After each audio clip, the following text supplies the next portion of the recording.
इस दुनिया का निर्माण काफी समय पहले हुआ था, जैसा कि हम सभी को बताया और पढ़ाया गया है। लेकिन जब भी हम पृथ्वी पर जीवन की बात करते हैं तो हम सभी को एक चीज का ख्याल जरूर आता है, और वो होते हैं डायनासोर। डायनासोर एक काफी विचित्र जीव हुआ करते थे। आज की इस वीडियो में मैं आपसे बात करने वाला हूँ डायनासोर्स के बारे में, तो वीडियो को आखिर तक जरूर देखें। और मैं फिर से कह रहा हूँ, चैनल को सब्सक्राइब करें, क्योंकि ऐसे ऐसे टॉपिक्स पे वीडियो इसी चैनल पे आपको मिलेंगी। और हाँ, नोटिफिकेशन के लिए बेल आइकन पे क्लिक जरूर करना। डायनासोर जो रेंगने वाले जीव यानी कि रेप्टाइल्स के वंशज थे, लेकिन बाकी रेंगने वाले जीवों से ये काफी अलग हुआ करते थे। इनका शरीर काफी विशाल हुआ करता था और साथ ही ये काफी भारी भरकम भी हुआ करते थे, जैसा कि आपने देखा है मूवीज में। डायनासोर ने इस दुनिया में काफी समय तक राज किया। ऐसा कहा जाता है कि करीब 14 करोड़ साल तक हमारी धरती के ऊपर ये बिल्कुल मौज मस्ती के साथ रहे। लेकिन एक चिंता का विषय भी है कि आखिर फिर उनके साथ क्या हुआ। इतने शक्तिशाली जीव आखिर कैसे विलुप्त हो गए? आखिर वो कौन सी घटना थी जिन्होंने दुनिया भर से डायनासोर का नाम मिटा कर रख दिया? इसे जानने के लिए हमें थोड़ा सा पीछे जाना पड़ेगा अपने टाइम में। तो चलिए थोड़ा सा पीछे चलते हैं टाइम के साथ। आज से करीब 6.5 करोड़ साल पहले डायनासोर युग के अंत के लिए कहा जाता है कि एक बहुत बड़ा एस्टेरॉयड धरती से टकराया था, जिससे पैदा हुए विस्फोट ने इन विशालकाय जानवरों का वजूद खत्म कर दिया। यकीनन आपने भी इस बारे में यही बात सुनी होगी, लेकिन असल में इसके पीछे पूरी कहानी क्या है, आज मैं आपको विस्तार में बताने वाला हूँ। 6.5 करोड़ साल पहले पृथ्वी का मौसम काफी सुहाना हुआ करता था। हर तरफ आपको हरियाली ही दिखाई देती थी और मीठी मीठी हवा देखने और महसूस करने को मिलती थी। या आपको बड़े बड़े डायनासोर देखने को मिलते थे। लेकिन ऐसा कहना बिल्कुल गलत होगा कि उस वक्त दुनिया में केवल और केवल डायनासोर ही थे। उस टाइम एक और ब्रीड भी हुआ करती थी जो आकार में काफी छोटे हुआ करते थे, तो उसका साइज और शेप आज के चूहों के बराबर हुआ करता था। बेसिकली असल मायनों में यही हमारे पूर्वज हुआ करते थे और आगे चलकर हम इन्हीं से विकसित होने वाले थे। इनका नाम था मैमल्स, यानी कि स्तनधारी जीव। वैसे आपकी इंफॉर्मेशन के लिए बता दूं कि डायनासोर अंडे दिया करते थे, लेकिन मैमल्स अंडे नहीं दिया करते। हम इंसान भी मैमल्स ही हैं। उस वक्त ये मैमल्स डायनासोर के डर से बिलों के अंदर छिपे रहते थे। इनकी यही खासियत आगे जाके इनके लिए वरदान साबित होने वाली थी। जब ये जीव आराम से धरती पर अपना जीवन बिता रहे थे, उस समय कुछ ऐसा हुआ जिससे डायनासोर का विनाश होना तय था। हुआ ये कि उस समय एक 10 किलोमीटर के डायमीटर वाला एक एस्टेरॉयड धरती की तरफ तेजी से आ रहा था। जैसे जैसे पृथ्वी के करीब आ रहा था, इसकी रफ्तार बढ़ती ही जा रही थी। करीब 70,000 किलोमीटर प्रति घंटे की रफ्तार से ये धरती के वायुमंडल के अंदर प्रवेश करता है।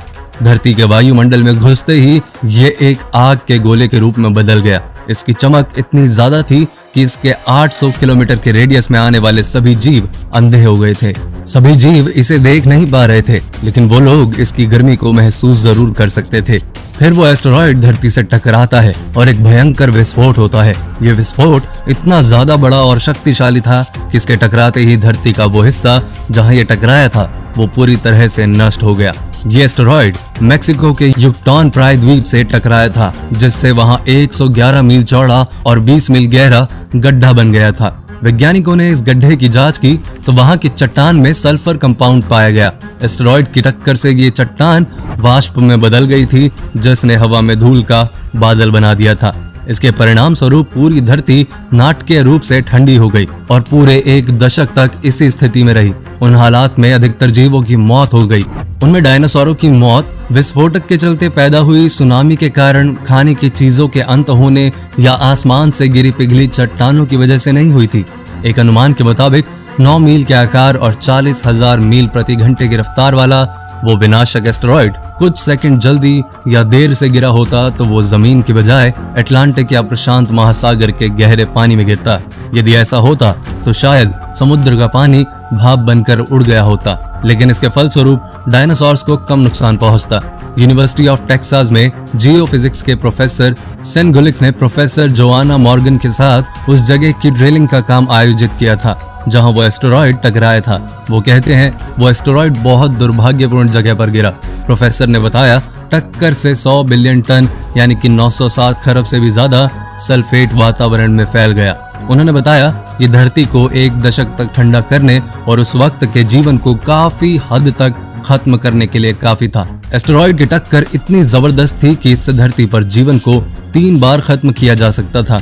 इस महाप्रलय में पृथ्वी की कुल 75% आबादी पूरी तरह से नष्ट हो गई थी। लेकिन यह प्रलय किसी के लिए फायदेमंद भी साबित होने वाला था। डायनासोर का अंत एक दूसरी प्रजाति के लिए एक सुनहरा अवसर था, मैमल्स। इन्होंने खुद को इस महाविनाश से बचा लिया। ज्यादा गर्मी होने की वजह से ये जमीन के अंदर रहने लगे। जिंदा रहने के लिए इसने सब कुछ खाना शुरू कर दिया। महाप्रलय के कुछ लाख साल बाद ये पृथ्वी पूरी तरह से डायनासोर से मुक्त हो गई थी और पृथ्वी के ऊपर एक जाति विकसित हो रही थी। हमारे पूर्वज समय के साथ साथ विकसित हो रहे थे, लेकिन अभी भी ये हमारे जैसे बिल्कुल नहीं दिखते थे, क्योंकि अभी इन्हें आगे चलकर काफी विभिन्न प्रजातियों में विकसित होना था। आज से करीब 4.7 साल पहले पृथ्वी का वातावरण आज की तरह बन चुका था।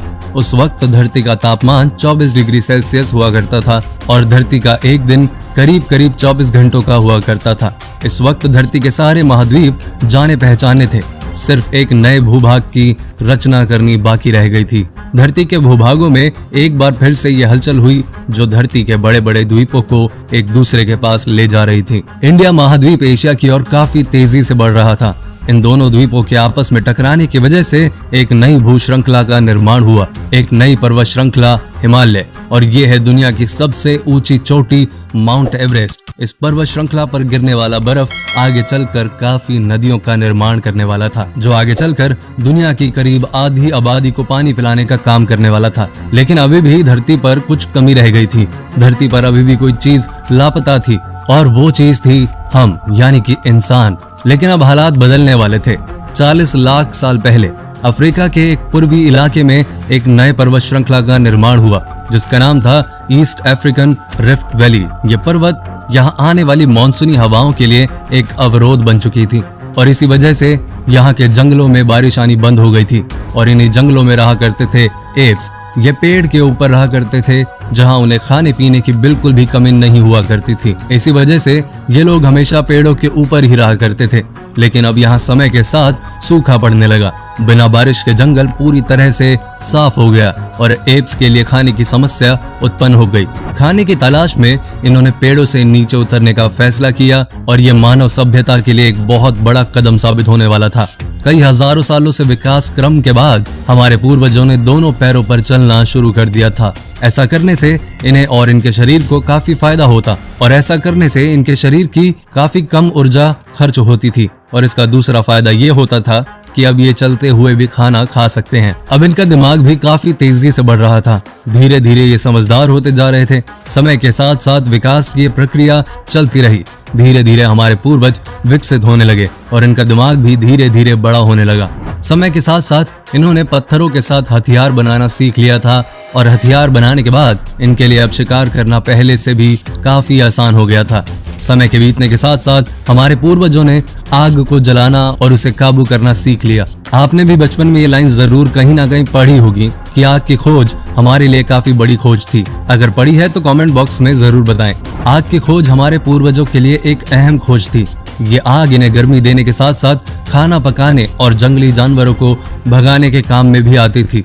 इसी वजह से अब परिवार भी बनने लगे। हमारे पूर्वज अब साथ साथ रहने लगे। इससे वो लोग सुरक्षित रहते थे। आग में पके हुए मांस को चबाकर खाने में काफी कम ऊर्जा खर्च होती थी, और इसी वजह से ये बची हुई ऊर्जा इनके दिमाग में खर्च होने लगी। हमारे पूर्वजों का दिमाग काफी ज्यादा बड़ा हो चुका था। फिर धीरे धीरे हमारे पूर्वज जानवरों से अलग खुद की गिनती करने लगे, और वो जानवरों से ज्यादा समझदार भी हो गए। फिर हमारे पूर्वजों ने अपने संदेश को एक दूसरे तक पहुंचाने के लिए अलग अलग आवाज निकालना शुरू किया। इससे हमारे पूर्वजों ने भाषा का निर्माण किया, जिसके जरिए अब हम बातचीत कर सकते थे। आग जलाने के बाद से यह हमारी सबसे बड़ी उपलब्धि थी। यही वो आखिर विकास क्रम था जिसके बाद हम बने। आज से करीब 2 लाख साल पहले कई सालों के विकास क्रम के बाद और हमारे पूर्वजों की मेहनत के बाद हमारा अस्तित्व शुरू हुआ। हम होमो सेपियंस यानी बुद्धिमान जीव बने। अब हमारे पास धरती के सभी जीवों की तुलना के हिसाब में सबसे बड़ा दिमाग था, और अब हमारे पास औजार थे, भाषा थी, और इन दोनों से बड़ी चीज अब हमारे पास दिमाग था, जिसका इस्तेमाल करना अब हम अच्छे से जान गए थे। इसके चलते हमारे शरीर और जीवन में और भी काफी सारे बदलाव आए। उनके बाद हमने जंगलों को छोड़ गुफाओं में रहना शुरू किया।